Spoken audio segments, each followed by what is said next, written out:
Is your Wi-Fi connected but it's saying no internet access on your Samsung mobile? Don't worry guys, here are the advanced solutions to fix the Wi-Fi no internet access issue.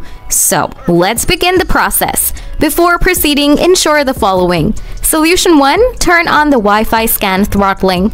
Open Settings, scroll down, tap Developer Options, scroll down again, find out Wi-Fi scan throttling, and toggle it on. After that, follow these advanced troubleshooting guidelines.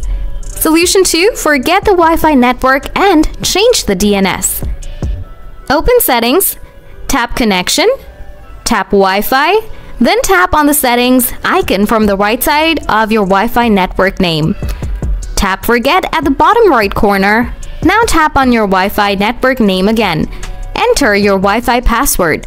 Make sure to toggle on the Auto Reconnect.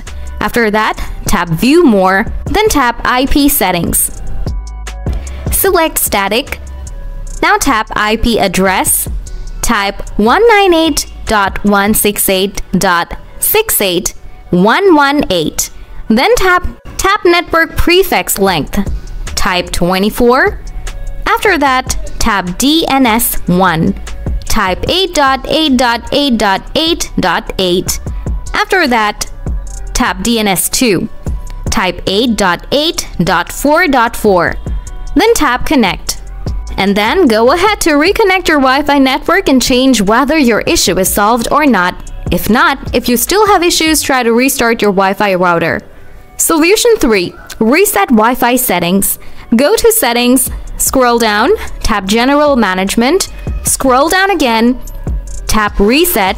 Now tap Reset Wi-Fi and Bluetooth settings. Then tap Reset Settings. Wait for a while. Check your issue again. Hope you find this video useful. If you have anything to know, feel free to ask in the comment section below.